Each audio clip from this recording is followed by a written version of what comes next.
संपूर्ण अस्तित्व को मेरा प्रणाम। आजकल जो साधक श्वास की विधियों का प्रयोग कर रहे हैं, उनके सामने एक समस्या आ रही है कि श्वास पर एकाग्र नहीं हो पा रहे हैं। श्वास पर उनकी एकाग्रता सध नहीं रही है, जिससे साधक थोड़ा मानसिक तनाव भी महसूस करते हैं और मन में अलग अलग प्रकार की भ्रांतियां भी आती हैं। तो दोस्तों, मैं आज आपको यही बताने की कोशिश करूंगा कि आप छोटी छोटी टिप्सों द्वारा कैसे श्वास पर ध्यान अपना साध सकते हैं। वीडियो थोड़ा लंबा हो सकता है, इसलिए आप अंत तक सुनेंगे तो आपको जरूर लाभ मिलेगा।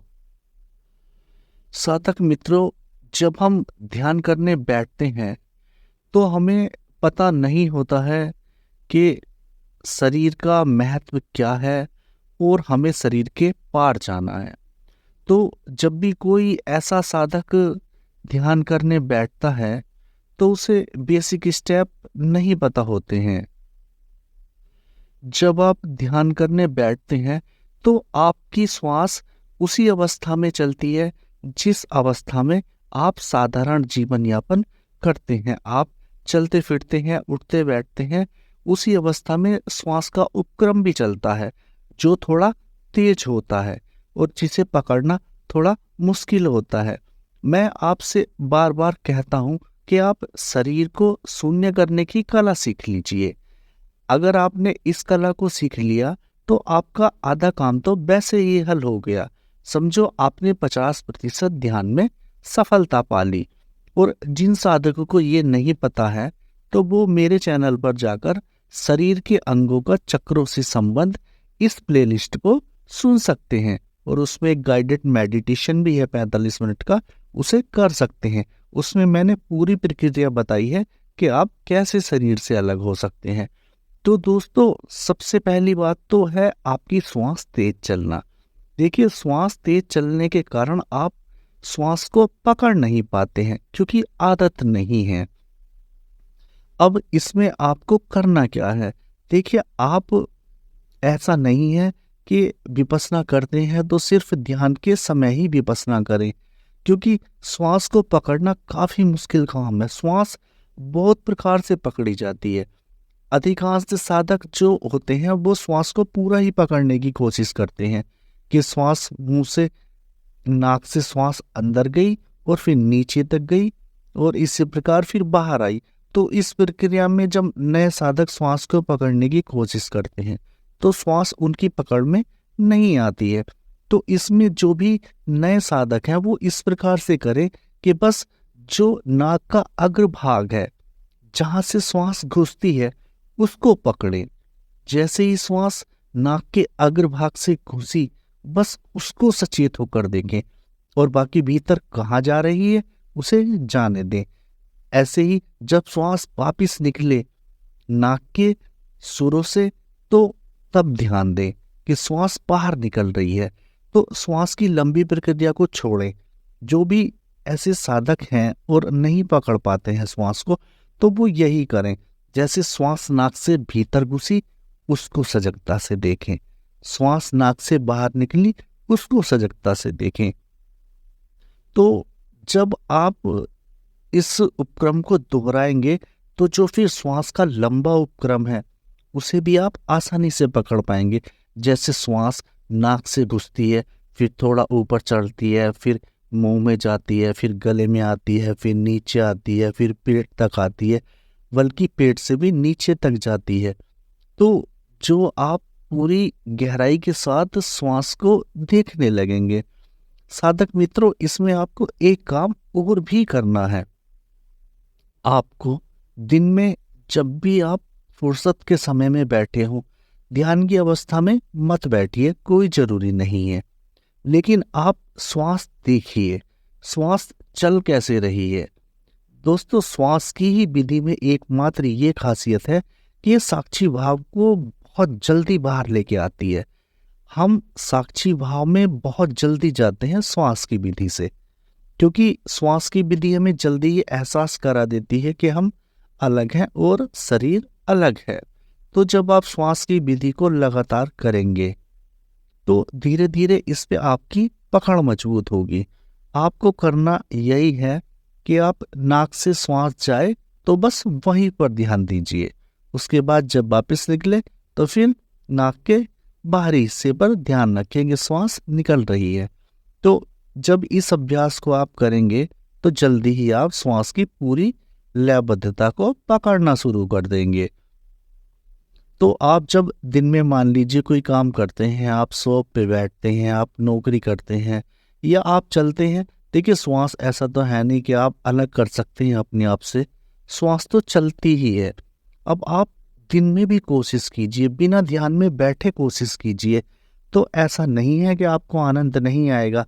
आसन कोई जरूरी नहीं है, आप बिना आसन के भी श्वास को देखिए, श्वास कैसे अंदर जा रही है, कैसे बाहर आ रही है।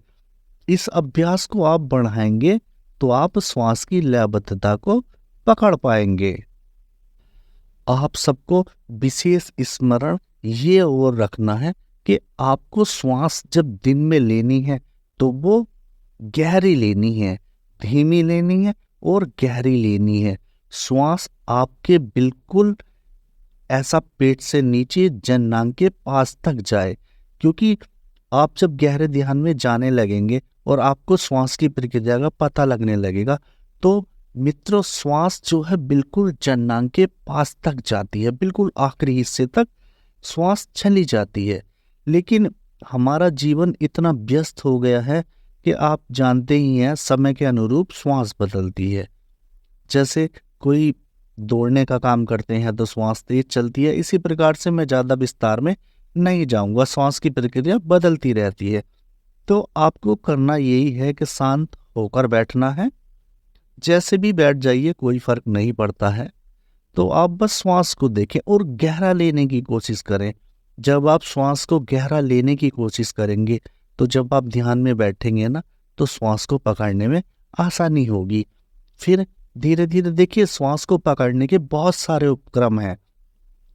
जैसे आप चाहें तो नाक से घुसती हुई श्वास को पकड़ सकते हैं, आप चाहें तो नाक से बाहर निकलने के बाद श्वास को पकड़ सकते हैं, आप चाहें तो पूरी श्वास पर ध्यान मत रखिए, श्वास पेट के अंदर जब लेने के बाद एक क्षण के भी 100वें हिस्से के लिए रुकती है, एक छोटे से बिंदु पर, एक छोटे से पॉइंट पर रुकती है, बहुत क्षणिक, उसको पकड़ने की कोशिश कीजिए। या जब आप श्वास छोड़ते हैं और पूरी श्वास बाहर चली जाती है तो आपकी नाक के बाहर एक छोटा सा बिंदु बनता है, जब पूरी सांस निकल जाती है उस बिंदु को पकड़ने की कोशिश कीजिए। ये छोटे छोटे से अभ्यास ही आपको गहराई में लेके जाएंगे, लेकिन आपको इनका अर्थ अभी नहीं पता है। दोस्तों ध्यान एक ऐसी प्रक्रिया है जो लंबे चरण तक चलती है, जिसका लंबा अभ्यास करना पड़ता है।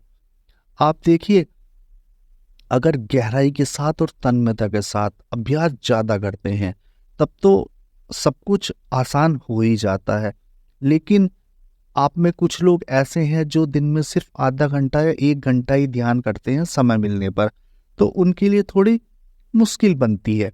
आप ध्यान की प्रक्रियाओं को अपने और कामों के साथ भी जोड़ दीजिए। देखिए स्वस्थ रहने के लिए ध्यान करते हैं तो कोई समस्या नहीं है कि आप कितनी भी देर करें, थोड़ी बहुत देर किया तो ठीक है। और देखिए आपकी प्यास अगर बड़ी है, आपको अपने अंदर अपने प्रश्न का उत्तर चाहिए कि मैं कौन हूँ, तब तो फिर आपको अभ्यास की गति बढ़ानी पड़ेगी, वरना साधारण तो कोई फर्क पड़ता ही नहीं है, आप कैसे भी ध्यान कर लें। तो आप जो है श्वास की माला को थोड़ा अभ्यास के साथ देखते रहिए, दिन में भी देखते रहिए। और आपसे विशेष ये कहना चाहूंगा कि आप रात में श्वास को देखें ना। जो भी श्वास के प्रयोग करने वाले साधक हैं वो रात में श्वास को देखें ना, बल्कि देखिए श्वास की भी आवाज होती है।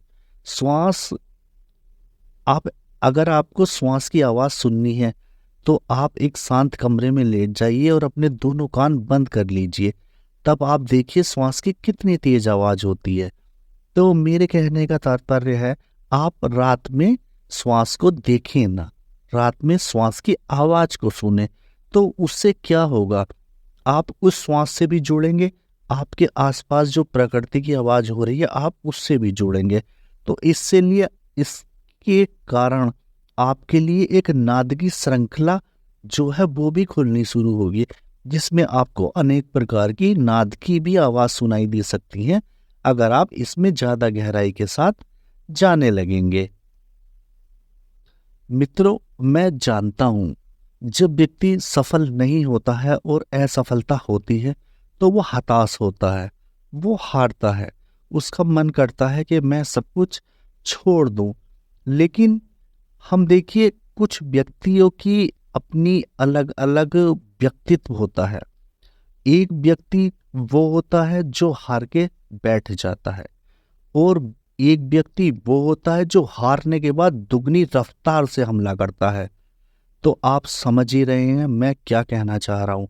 जब भी आपका मन आपको ऐसे निर्देश देने लगे कि अब मुझे ध्यान छोड़ना है या हट जाना है, तो अब आपको और भी दुगनी रफ्तार के साथ ध्यान को शुरू कर देना है। दोस्तों, मैं जानता हूं, मैं समझता हूं कितनी कितनी विकट परिस्थितियां साधक के सामने आती हैं। देखिए, साधक अपने मन की बात भी किसी को नहीं कह सकता है क्योंकि लोग भरोसा ही नहीं करेंगे। तो अपना दुख तो दोस्तों स्वयं को ही बर्दाश्त करना होता है। आनंद तो हम सबसे बांट लेते हैं, लेकिन हमारा दुख, साधकों का दुख कोई नहीं बांट पाता है, और हम चाहें भी तो किसी को समझा नहीं सकते हैं। हम जानते हैं हमारे सामने महफिलें चलती हैं, लेकिन हम फिर भी बेगाने होते हैं।